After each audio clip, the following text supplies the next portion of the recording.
आसमान में घने काले बादल घिराए थे। हवा में एक अजीब सी सिहरन थी, जैसे कुदरत खुद कुछ बड़ा होने की चेतावनी दे रही हो। दूर कहीं बिजली कड़कती और उसकी रोशनी में गांव का हर कच्चा पक्का घर एक पल के लिए चमक उठता। इसी गांव के एक छोटे टूटे फूटे किराए के घर में 3 बहनें बैठी थीं, गौरी, चंपा और बेला। गौरी सबसे बड़ी थी, हर मुश्किल में परिवार को संभालने वाली, अपने हिस्से का दुख भी चुपचाप पी जाने वाली। चंपा मजली थी, तेज तर्रार और हर अन्याय पर सवाल उठाने वाली।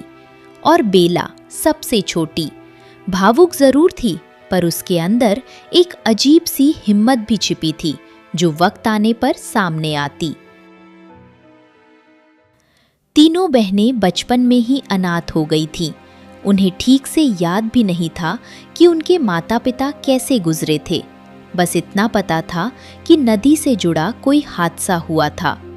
तब से गांव में उन्हें हमेशा एक अजीब दूरी और अनकही नफरत का सामना करना पड़ता था, जिसकी वजह किसी ने कभी साफ साफ नहीं बताई। तीनों ने एक दूसरे का सहारा बनकर ही अब तक का सफर तय किया था। दीदी, 4 महीने हो गए हमने घर का किराया नहीं भरा। मुझे बहुत डर लग रहा है, अगर मकान मालिक ने हमें निकाल दिया तो। डर मत बेला, जब तक मैं हूँ तुझे कुछ नहीं होने दूंगी। मैं कुछ ना कुछ इंतजाम कर ही लूंगी। पर दीदी, गांव में कोई हमें 1 रुपया उधार देने को भी तैयार नहीं है। जैसे हम इंसान ना होकर कोई बोझ हो, कोई अभिशाप हो। चंपा की बात अभी खत्म भी नहीं हुई थी कि बाहर आसमान में एक तेज बिजली कड़की, इतनी तेज कि पूरा घर पल भर के लिए कांप उठा। बारिश की पहली मोटी मोटी बूंदें छत पर गिरने लगीं, टप टप टप। और ठीक उसी पल दरवाजे पर जोर से दस्तक हुई। तीनों बहनें एक साथ सहम गईं। बेला ने डर से गौरी का हाथ कसकर पकड़ लिया। गौरी ने हिम्मत बटोरकर धीरे से दरवाजा खोला। बारिश में भीगता हुआ सरपंच सामने खड़ा था, चेहरे पर गुस्सा और सख्ती। और थोड़ी दूर एक पेड़ की आड़ में खुद सेठ रघुनाथ छिपकर ये सब देख रहा था। बारिश में भीगते हुए भी उसके होठों पर एक अजीब ठंडी मुस्कान थी, ऐसी मुस्कान जो किसी भलाई की नहीं, बल्कि किसी बरसों पुरानी योजना के पूरे होने की खुशी में होती है। निकल जाओ इस घर से अभी, इसी वक्त। पर सरपंच जी, बाहर इतना भयंकर तूफान है, कम से कम कल सुबह तक की मोहलत दे दीजिए, हम कहीं तो जाएंगे। बहुत मोहलत दे चुका मैं तुम तीनों को, अब एक पल की भी देर नहीं। तुम तीनों महारानियों ने 4 महीने से किराया नहीं भरा है। हम मेहनत कर रहे हैं, पैसे जुटाने की कोशिश में लगे हैं, थोड़ा रहम कीजिए। रहम का वक्त निकल चुका, निकल जाओ, वरना मैं खुद तुम्हारा सामान बाहर फेंक दूंगा। इतना कहकर सरपंच ने बेरहमी से उनका थोड़ा बहुत सामान बाहर बारिश में फेंक दिया। तीनों बहनें ठिठुरती, भीगती, कांपती हुई घर से बाहर निकल आईं। दरवाजा उनके पीछे जोर से बंद हो गया। दीदी, हम कहाँ जाएंगे इस तूफान में? रात हो चुकी है, बारिश थमने का नाम नहीं ले रही। गौरी के पास कोई जवाब नहीं था, सिर्फ आसमान की गरज थी, बिजली की चमक थी और 3 बेसहारा बहनों के कदम जो अंधेरे में कहीं भी बढ़ने को मजबूर थे। तीनों बहनें अंधेरे और तूफान से जूझते हुए गांव की सीमा से बाहर निकल आईं। रास्ते में उन्हें एक बूढ़ा राहगीर मिला, जो किसी तरह अपने घर की ओर भाग रहा था। बेटियों, इतनी रात को इस तूफान में कहाँ जा रही हो? काका, हमें घर से निकाल दिया गया है, हमें कोई ठिकाना नहीं मिल रहा। वहाँ आगे नदी किनारे मत जाना, वो जगह अच्छी नहीं मानी जाती। कहते हैं सालों पहले वहाँ एक पूरा परिवार भयंकर बाढ़ में बह गया था। उसके बाद से वहाँ कोई नहीं टिकता, कोई नहीं जाता। ये सुनकर चंपा के मन में एक अजीब सी सिहरन दौड़ गई, मानो उस जगह से उसका कोई पुराना अनजाना रिश्ता हो। पर मजबूरी के आगे डर छोटा पड़ गया। तीनों बहनों के पास और कोई विकल्प नहीं था। काका, इस वक्त हमारे पास कोई और ठिकाना नहीं है, भगवान भला करेंगे। बूढ़ा सिर हिलाता हुआ चिंतित निगाहों से उन्हें देखता हुआ आगे बढ़ गया। तीनों बहनें नदी की ओर बढ़ चली। कुछ दूर चलने पर उन्हें एक खुली वीरान जमीन दिखी, नदी के ठीक किनारे ऊंचाई पर। दीदी, ये देखो, यहाँ इतनी खाली जगह है। तूफान से बचने के लिए हमें फौरन कोई आसरा बनाना होगा।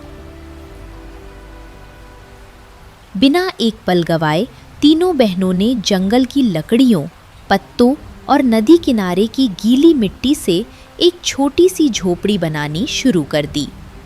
रात भर जूझते हुए, भीगते हुए, कांपते हाथों से उन्होंने आखिरकार एक छोटा सा आसरा खड़ा कर लिया।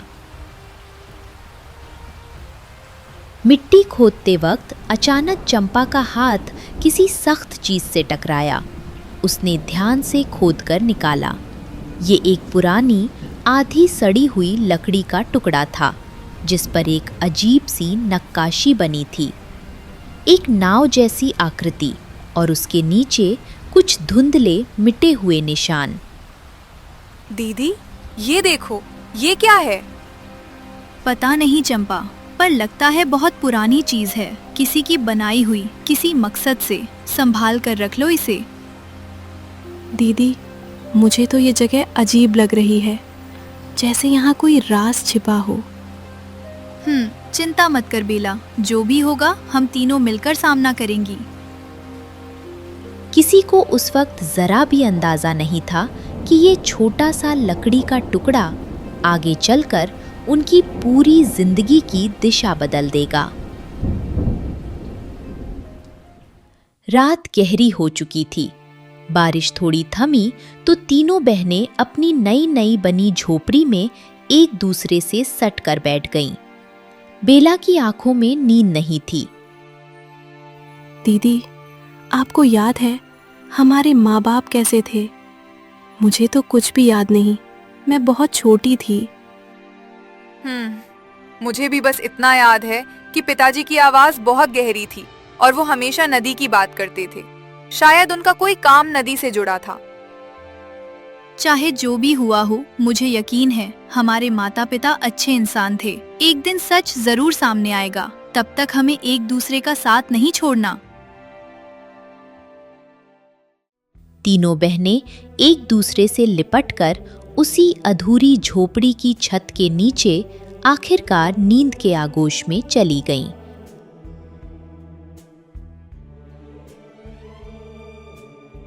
अगली सुबह बारिश थोड़ी थमी तो तीनों बहनें काम की तलाश में गांव गईं। पर जहां भी गईं, उन्हें अजीब नफरत भरी निगाहों से देखा गया। इन्हें काम मत दो, इनके बाप की वजह से ही तो हमारे गांव पर। वो औरत बात अधूरी छोड़कर मुंह फेरकर चली गई। हमारे बाप ने क्या किया था? कोई तो बताओ। पर किसी ने जवाब नहीं दिया। एक और दुकानदार ने तो उन्हें दुकान की दहलीज से ही भगा दिया। जाओ यहां से, तुम्हारी परछाई भी मेरी दुकान पर पड़ी तो अशुभ हो जाएगा। दीदी, आखिर हमने किसी का क्या बिगाड़ा है? हम तो बस ईमानदारी से मेहनत करना चाहती हैं। पता नहीं बेला, पर मुझे यकीन है इस सब के पीछे कोई ना कोई वजह जरूर है, जो अभी हमारे सामने नहीं है। एक दिन सच सामने आएगा।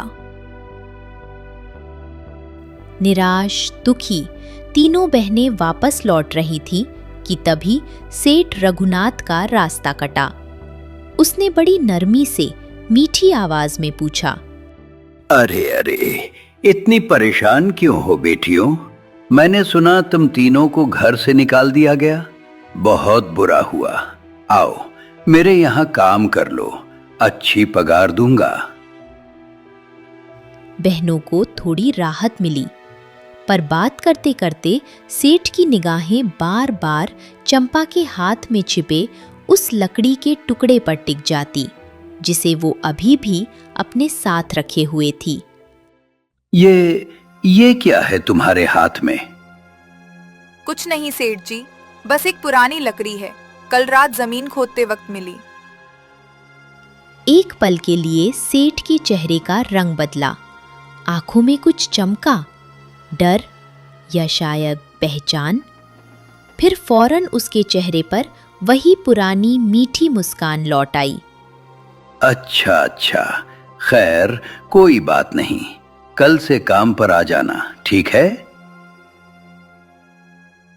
तीनों बहनें खुश होकर लौट गईं, ये जरा भी न जानते हुए कि सेठ की आंखों में अब उनके लिए एक और ही मंसूबा पल रहा था।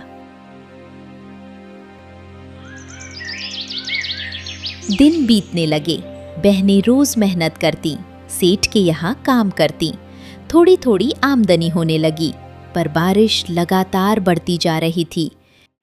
एक शाम नदी का पानी अचानक खतरे के निशान के करीब पहुंचने लगा। पूरे गांव में हड़कंप मच गया। तुम्हारा तो वो कच्चा घर पहले ही डूब जाएगा, वो तो ऐसी ही कमजोर श्रापित जगह पर बना है।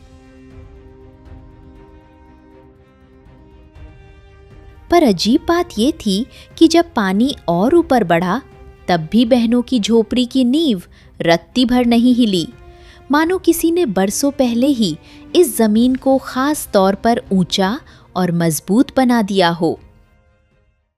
दीदी, ये कैसे मुमकिन है? हमारे आसपास तो सब कुछ पानी में डूब रहा है, पर हमारा घर बिल्कुल सही सलामत है। मुझे भी समझ नहीं आ रहा बेला, पर मुझे लगता है जमीन का कोई गहरा राज जरूर है। शायद उसी लकड़ी के टुकड़े से कोई जुड़ाव हो इसका। उसी शाम नदी किनारे टहलते हुए उन्हें एक बूढ़ा केवट मिला जो सालों से वही मछली पकड़ते आ रहे थे। उनका नाम था केवट काका। चंपा ने बिना कुछ सोचे वो लकड़ी का टुकड़ा उन्हें दिखा दिया।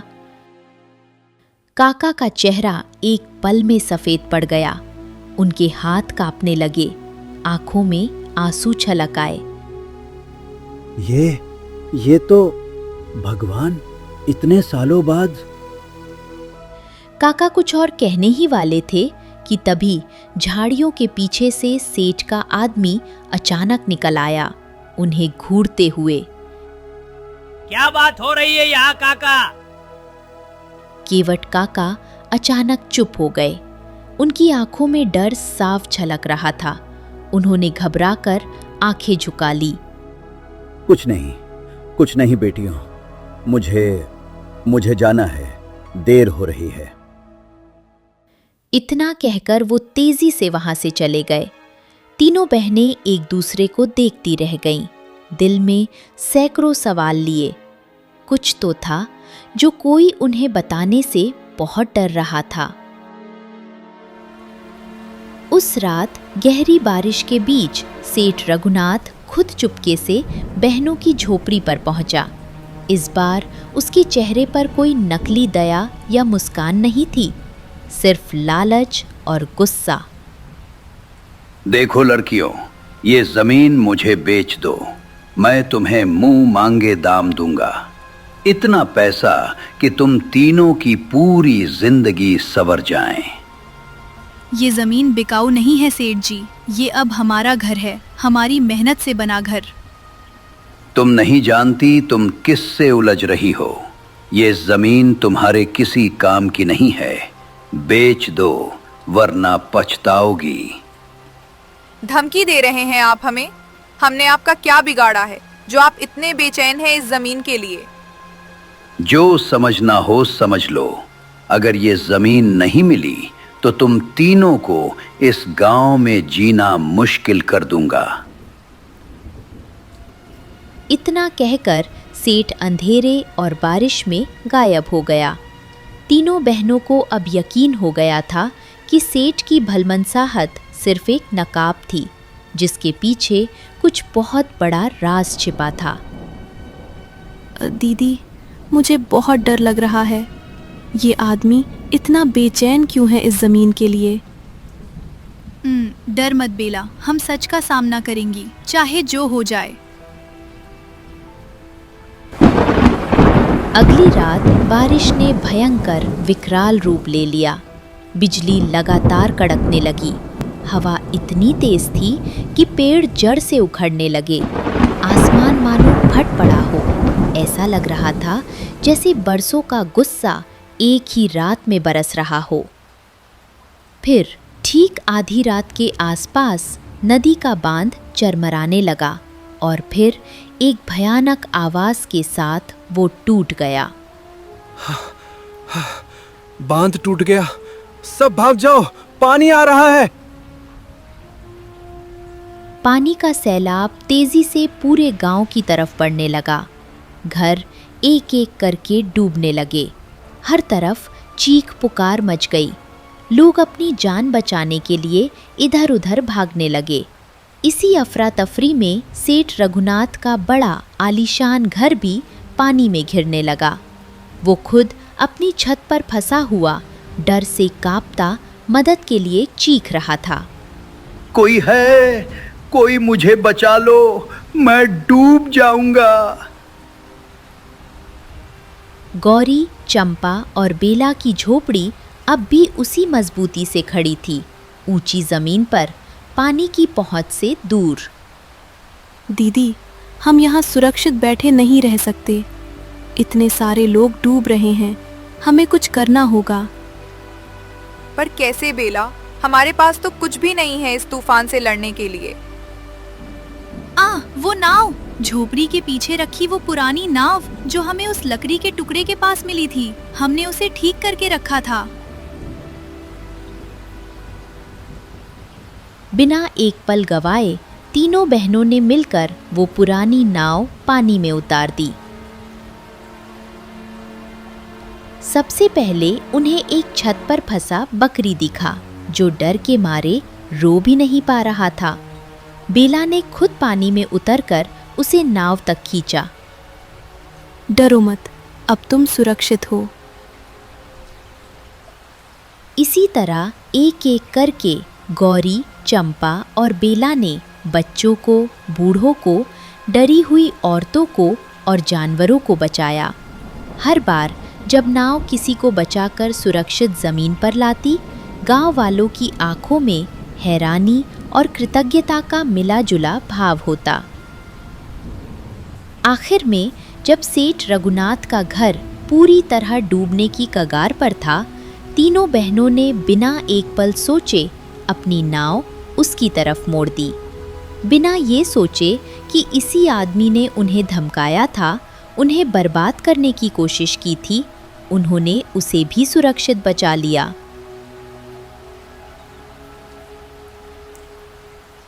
तुम तीनों ने मुझे क्यों बचाया? मैंने तो तुम्हारे साथ। क्योंकि हम इंसानियत को अपनी दुश्मनी से बड़ा मानती हैं सेठ जी।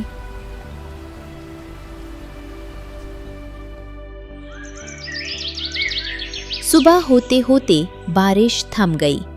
पानी धीरे धीरे उतरने लगा।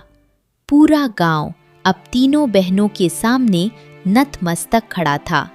जिन्हें कल तक मनहूस कहा जाता था, आज वही उनकी जान बचाने वाली बन गई थी। केवट काका भीड़ को चीरते हुए आगे आए, इस बार बिना किसी डर के।